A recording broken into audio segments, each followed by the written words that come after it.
Assalamualaikum warahmatullahi wabarakatuh. Nama saya Dondi Febrianto dengan nomor NIM 418 2012 0052. Di sini saya ingin mengerjakan tugas besar 1 mata kuliah Pendidikan Agama Islam. Yang saya ingin bicarakan tentang hukum dalam perkawinan. Dalam firman Allah Subhanahu wa taala, Ahdirat ayat 51-49 yang dengan bunyi ayat wa min kulli sayin kalakna jawijaini la'allakum tajakkarun. Artinya, segala sesuatu yang kami ciptakan berpasang-pasangan agar kamu mengingat kebesaran Allah Subhanahu wa taala. Pengertian perkawinan dalam Islam. Kawin dalam bahasa Arab disebut nikah. Nikah secara etimologis mempunyai arti bersetubuh, bercampur, atau jimah. Dalam kata lain hubungan seksual. Sedangkan secara terminologis nikah yaitu menurut Undang-Undang Nomor 1 Tahun 1974, perkawinan adalah ikatan lahir batin antara seseorang pria dengan seorang wanita sebagai suami istri dengan tujuan membentuk keluarga atau rumah tangga yang bahagia dan kekal berdasarkan keutuhan Tuhan Yang Maha Esa. Itu disebutkan dalam Undang-Undang Dasar Nomor 1 Tahun 1974 tentang perkawinan pada pasal 1. Menurut komplikasi hukum Islam, perkawinan hukum Islam adalah pernikahan yang akad sangat kuat atau mitsakas kahlizah untuk mentaati perintah Allah dan melaksanakannya merupakan sebuah ibadah. Jika menurut ulama Hanafiyah, nikah adalah akad yang memberikan faedah atau mengakibatkan kepemilikannya untuk bersenang-senang secara dasar atau sengaja bagi seorang pria dengan seorang wanita, terutama guna mendapatkan kenikmatan biologis. Hukum dalam perkawinan Islam ada 5. Yang pertama, calon mempelai laki-laki. Yang kedua, calon mempelai wanita. Yang ketiga, wali dari mempelai perempuan yang akan akad atau mengakadkan perkawinan. Yang keempat, wajib 2 orang saksi. Yang kelima, ijab yang dilakukan oleh wali dan qabul secara dilakukan oleh suami. Adapun syarat nikah. Syarat nikah ini berkawinan untuk rukun-rukun dalam pernikahan. Syaratnya itu bagi calon mempelai laki-laki atau calon suami bukan mahram dari calon istri. Terus yang kedua, tidak terpaksa atau atas kemampuannya sendiri.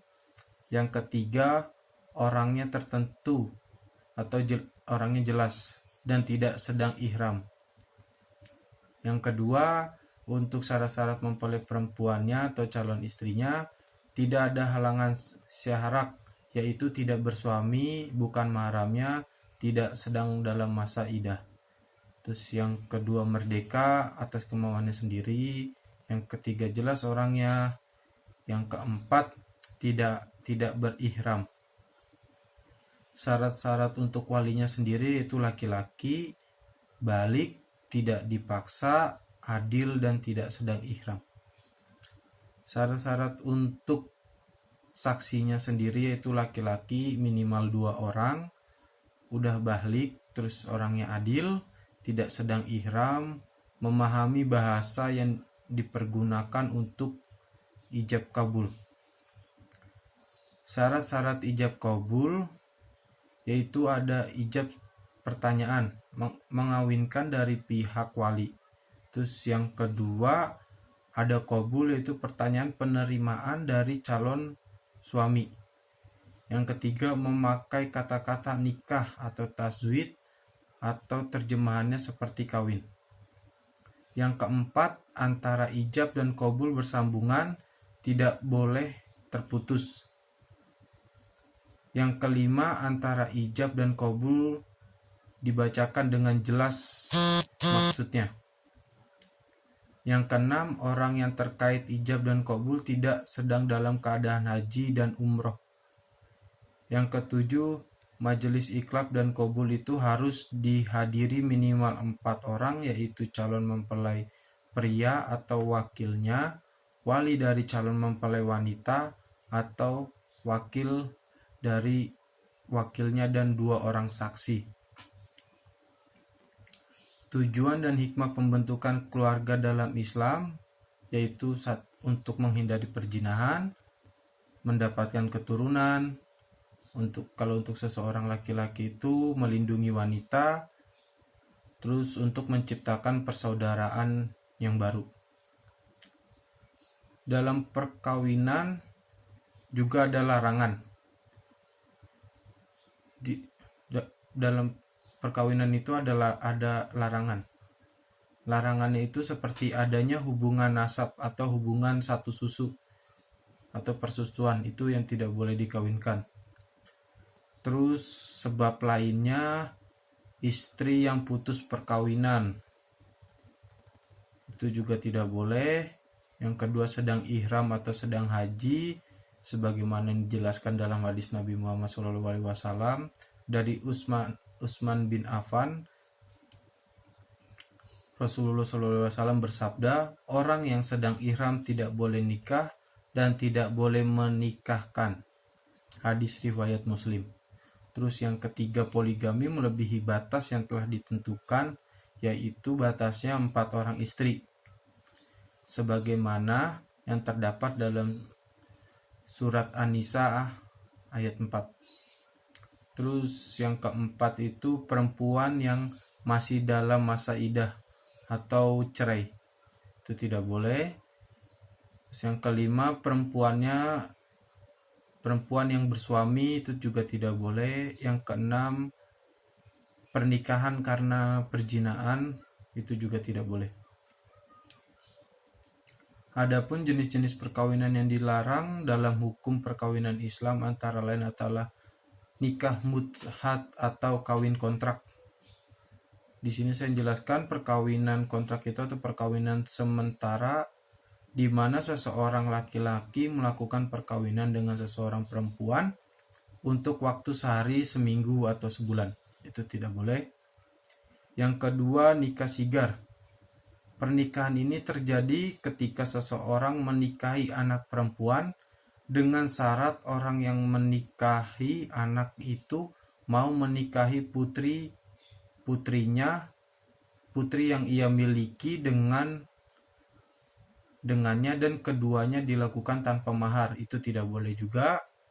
Terus nikah muhalil atau menikahi wanita yang telah ditalak 3 kali dan setelah masa idahnya selesai lalu menceraikannya dan mengembalikannya kepada suami pertama, ini adalah salah satu perbuatan yang keji dan dibenci Allah Subhanahu wa taala.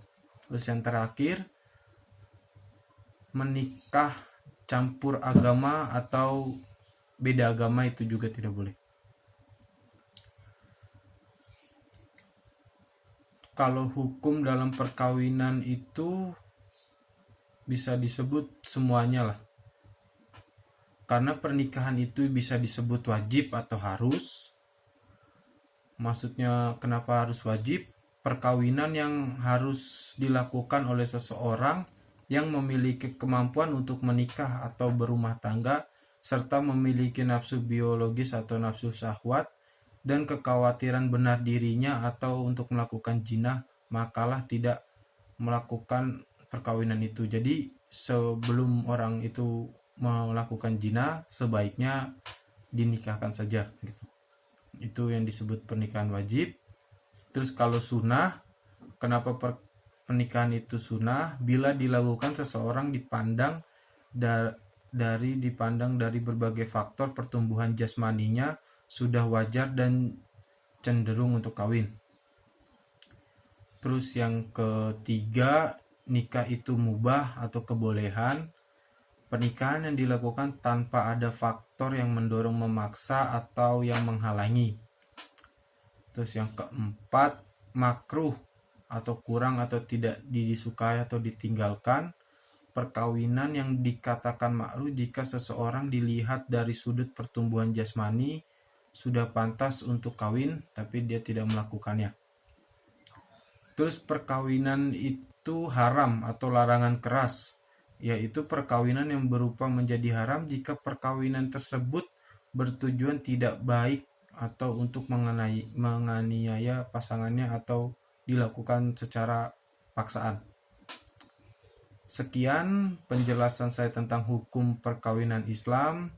Jika ada salah-salah kata mohon dimaafkan. Wassalamualaikum warahmatullahi wabarakatuh.